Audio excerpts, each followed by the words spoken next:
ان کو بھی کسی وقت عمران خان صاحب نے برائے نام معاون خصوصی تو بنایا ہوا تھا، لیکن انہوں نے اعتماد میں لینا ضروری نہیں سمجھا، تو ان لوگوں کے ساتھ ان کا سلوک نہایت بدتر رہا ہے، اور وہ اپنی مرضی سے ان کے ساتھ نہیں تھے۔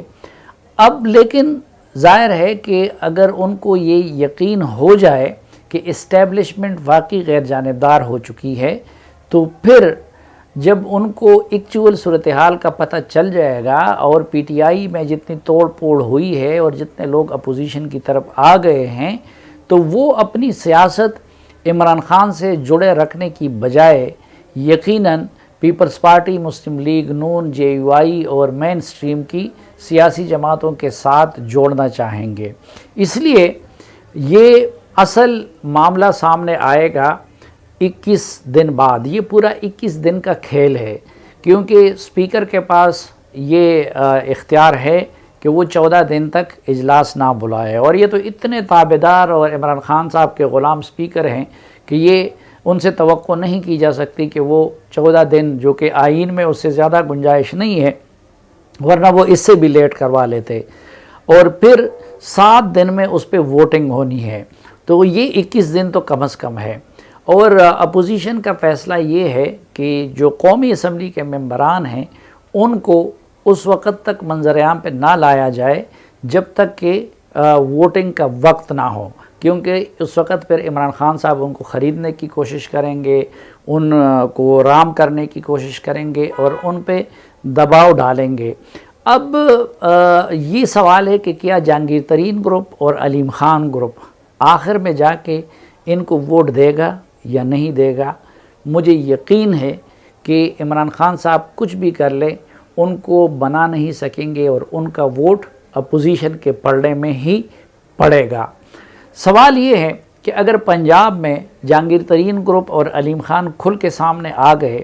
تو وہ پھر مرکز میں کیوں کھل کے سامنے نہیں آتے؟ تو اس کی ایک وجہ ہے۔ وجہ اس کی یہ ہے کہ پنجاب میں ابھی انہوں نے صرف بزدار کی مخالفت کی ہے، اور وہ ایک بڑے گروپ کی شکل میں آ گئے ہیں جس کو وہ فارورڈ بلاک ثابت کر سکتے ہیں، تو ان پہ ابھی حکومت ان کے خلاف ڈیفیکشن کلاز اپلائی نہیں کر سکتی، اس لیے ان کو منانے کی کوششیں ہو رہی ہیں۔ لیکن اگر قومی اسمبلی میں ابھی ان کے ناراض اراکین اسمبلی سامنے آ جائیں تو حکومت کے پاس کئی آپشن ہیں ان کو دبانے کے لیے، تو اس لیے اپوزیشن نے یہ فیصلہ کیا ہے کہ ان کے نام عین آخری وقت پہ یعنی ووٹنگ کے وقت سامنے لائے جائیں۔ دوسرا سوال یہ ہے کہ یہ جو جہانگیر ترین ہیں اور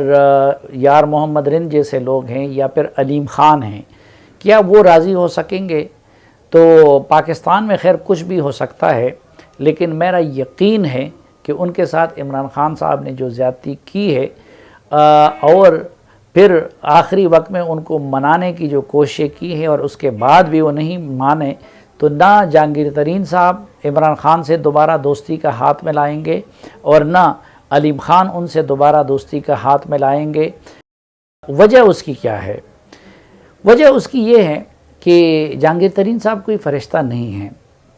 لیکن جہانگیر ترین صاحب کو ایک تو سپریم کورٹ کے فیصلے کے چند روز بعد یہ معلوم ہوا تھا کہ ان کی نااہلی کے معاملے میں عمران خان صاحب بھی آن بورڈ تھے، اور صرف برابری اور انصاف کا تاثر دینے کے لیے کہ نواز شریف کے ساتھ برابری کی جائے اور یہ تاثر دیا جائے کہ عدالت انصاف کر رہی ہے، تو ان کو ایک پلان کے تحت قربانی کا بکرا بنایا گیا اور ہمیشہ کے لیے ان کو نااہل کیا گیا۔ تو جہانگیر ترین کو اس کا معلوم ہوا تھا کہ عمران خان بھی اس میں حصہ دار تھے اور اس میں وہ آن بورڈ تھے، لیکن وہ پھر بھی ایک کاروباری آدمی ہیں اور ان کے پاس دوسرے چوائس بھی نہیں تھا، تو وہ خاموش رہے۔ اور پھر حکومت سازی کے معاملے میں انہوں نے پھر ان کے ساتھ تعاون کیا، اور ان کے جہازوں میں لوگ بھر بھر کے آتے تھے اور عمران خان صاحب ان کو ترنگا جو چادر ہے وہ ان کے کاندھے پہ ڈالتے تھے اور ان کو پی ٹی آئی میں شامل کرواتے تھے۔ عملاً اب بھی یہ صورتحال ہے کہ سینکڑوں ایم پی ایز وغیرہ ایسے ہیں یا ایم این ایز کہ عمران خان صاحب ان کا نام بھی نہیں جانتے، لیکن وہ جہانگیر ترین کے ذریعے آئے تھے اور ان کے ذریعے وہ ہینڈل ہوتے رہے، تو اس کے بعد بھی وہ عمران خان کے ساتھ کڑے رہے۔ لیکن اور یہ جو عمران خان صاحب اخلاقیات کا درس دے رہے ہیں کہ نواز شریف تو ڈسکوالیفائڈ ہے، تو اسی طرح جہانگیر ترین صاحب بھی ڈسکوالیفائڈ تھے، لیکن عمران خان صاحب نے ان کو پی ایم ہاؤس میں بٹھائے رکھا تھا، اور عملاً وہ ڈپٹی پرائم منسٹر تھے، اور تمام وزارتوں کی نگرانی وہ ان کی ذمہ داری تھی۔ تو اس وقت تو عمران خان صاحب کو یہ اصول یاد نہیں آیا کہ سپریم کورٹ سے تاحیات نااہل ہونے والے شخص کو وہ پارٹی کا اتنا اہم ذمہ دار ہی نہیں بلکہ حکومت کا مختار کیوں بنا رہے ہیں۔ لیکن دوسرا جو گروپ تھا شاہ محمود قریشی کا اور اسد عمر وغیرہ کا، وہ ان کے خلاف سازشیں کر رہا تھا، لیکن وہ ان کے مقابلہ نہیں کر سکتے تھے، جہانگیر ترین ہی جیت رہے تھے۔ لیکن آخر میں ایسا ہوا کہ زلفی بخاری کو انہوں نے اپنے ساتھ ملا لیا اور اعظم خان کو بھی اپنے ساتھ ملا لیا، حالانکہ اعظم خان کو بھی جو پرنسپل سیکرٹری ہے عمران خان سے جہانگیر ترین نے ملوایا تھا، اور پھر انہوں نے خصوصاً زلفی بخاری کو استعمال کر کے جہانگیر ترین کا پتہ ایک ایسی جگہ سے کاٹا کہ جہاں سے جس کا پتہ کٹ جاتا ہے تو پھر عمران خان صاحب اس پہ دوسری بات کرنے کو تیار نہیں ہوتے، اور ہم بوجود اس جگہ کا نام نہیں لے سکتے، لیکن آپ سب سمجھ رہے ہیں کہ میرا اشارہ کس طرف ہے۔ اب اس کے بعد جہانگیر ترین جو سب سے زیادہ دکھی ہیں وہ اس بات پہ ہیں کہ جہانگیر ترین جس جرم کے ملزم ہیں چینی کے حوالے سے، اسی طرح کے ملزم خسرو بختیار کے بھائی بھی ہیں، اسی طرح کے ملزم خود بزدار بھی ہے کیونکہ انہوں نے بھی سبسڈی دلوائی تھی، اسی طرح کے ملزم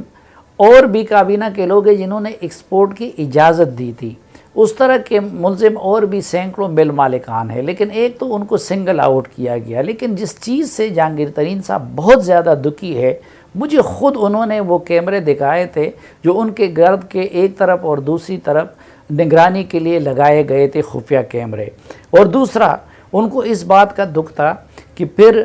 ان کی اہلیہ کے بھی ٹیلی فون ٹیپ کروائے گئے آئی بی سے عمران خان صاحب نے۔ تو ظاہر ہے کہ جہانگیر ترین صاحب ایک سرائیکی پٹھان بھی ہے، اور اس بات کا انہیں بہت دکھ ہے کہ جی عمران خان صاحب جیسے آدمی نے میرے گھر کے چار دیواری کے تقدس کو پامال کرنے کی کوشش کی، اور پھر اس کے بعد بھی یہ صورتحال ہے کہ جب جہانگیر ترین صاحب نے اپنا گروپ بنانے کی کوشش کی تو پچھلے 3 سال سے عمران خان صاحب دن رات یہ کوشش کر رہے ہیں کہ جہانگیر ترین کو جیل کے اندر ڈال سکے۔ تو اگر اپنی خواہش اور کوشش کے باوجود وہ ان کو نہ ڈال سکے، اور وہ ان کے بیٹے کو بھی اندر کرنا چاہ رہے تھے جس کا جہانگیر ترین صاحب کو پھر یہ دکھ ہے، تو اس کا مطلب یہ ہے کہ عمران خان جہانگیر ترین کے مقابلے میں ایک خاص حد سے زیادہ کچھ نہیں کر سکتے، اور واقعی کچھ لوگ اتنے غیر جانبدار ہو گئے ہیں کہ اب عمران خان اداروں کو اس طرح اپنی خواہش کے لیے استعمال نہیں کر سکتا۔ علیم خان کا معاملہ بھی ملتا جلتا ہے، کیونکہ جہانگیر ترین تو بندوں کو بھی لائے تھے، لیکن علیم خان نے بھی اربوں روپے خرچ کیے ہیں۔ 2012 میں عمران خان صاحب نے مجھے زندگی کا پہلا اور آخری انٹرویو دیا تھا، تو اس میں جب میں نے ان سے پوچھا کہ بھئی کچھ لوگوں نے کروڑوں آپ کے جلسے کے لاہور کے جلسے کے لیے دیے ہیں، تو انہوں نے علیم خان کا نام لیا کہ ہاں مجھے تو ان کا پتہ ہے کہ اس نے 20 لاکھ روپے دیے ہیں۔ اور پھر خود جہانگیر ترین صاحب اگر خود عمران خان کے اے ٹی ایم تھے تو علیم خان وہ پی ٹی آئی کے سیکنڈ ٹیئر کی جو لیڈرشپ ہے، عمران اسماعیل اور اس طرح کے لوگ، وہ ان کے اے ٹی ایم تھے۔ تو ان سب کچھ کے باوجود اب علیم خان کو یہ شکایت ہے کہ بھائی بابر اعوان پہ بھی ریفرنس تھا، وہ انکوائری اور باقی سب مراحل سے گزرا، اور اس کا کیس بھی چلا، بابر اعوان کو اندر نہیں ہونے دیا عمران نے۔ اسی طرح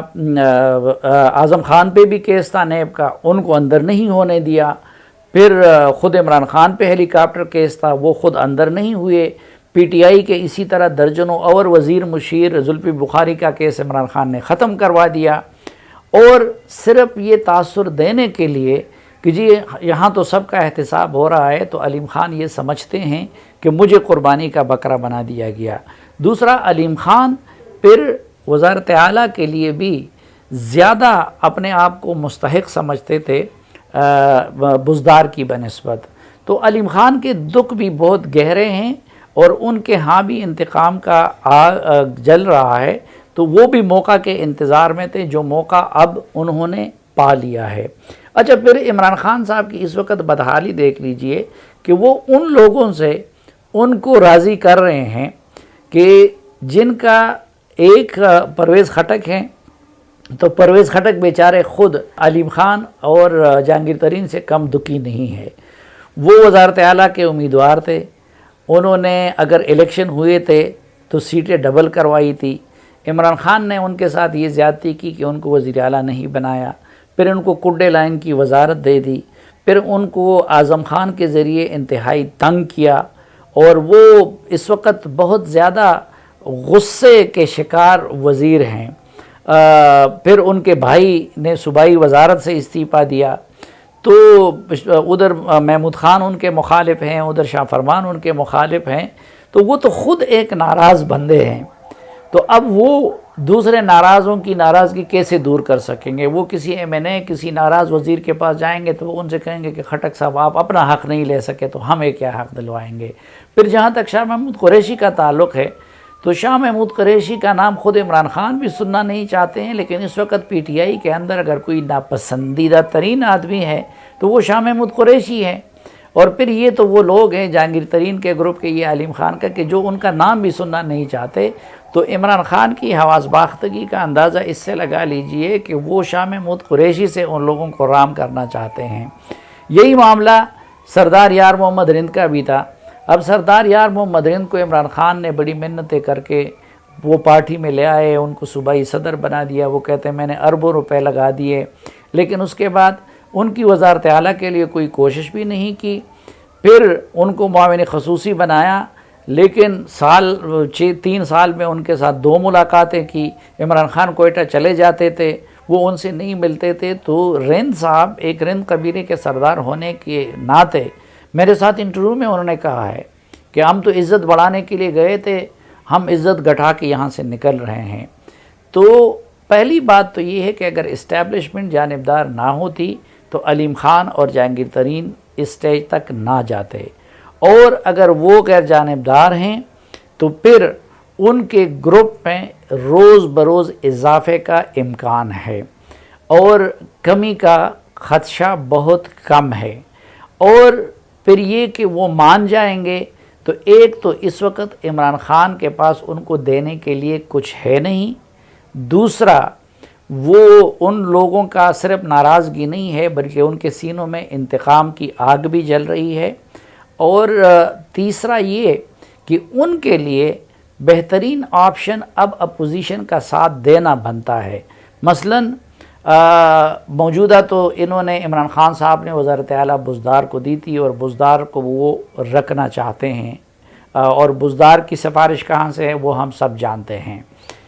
علیم خان نے اس لیے وزارت چھوڑی ان کی کابینہ کا۔ تو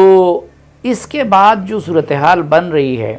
اگر مسلم لیگ نون کے لیے تو مشکل ہوگا کہ وزارت اعلیٰ اپنے پاس رکھ سکیں، تو اگر وہ کسی اتحادی کو دیتا ہے تو اب چودھری پرویز الہی سے بہتر آپشن خود جہانگیر ترین کا گروپ ہے کہ ان کو وزارت اعلیٰ دے دے۔ وجہ اس کی یہ ہے کہ ان کے پاس اگر قومی اسمبلی میں 5 ووٹ ہیں تو جہانگیر ترین گروپ کے پاس درجنوں ووٹ ہیں۔ صوبائی اسمبلی میں بھی مسلم لیگ قاب کے ووٹوں سے جہانگیر ترین گروپ کے ووٹوں کی تعداد بہت زیادہ ہے، اور پھر میرے خیال میں علیم خان صاحب کا وہ رشتہ ناتا یا وہ والی تلخی نہیں رہی ہے چودھریوں کے ساتھ جو کہ خود چودھریوں کی اور نون لیگ کی رہی ہے۔ اس لیے غالب امکان یہی ہے کہ اگر پنجاب میں تبدیلی آتی ہے پھر اس کے بعد تو شاید وزارت اعلیٰ وہ ترین گروپ کو دیا جائے، اور ترین گروپ میں زیادہ فیورٹ علیم خان اس لیے نظر آتے ہیں کہ وہ اب صرف جہانگیر ترین کے نہیں بلکہ کچھ اور لوگوں کے بھی فیورٹ ہیں۔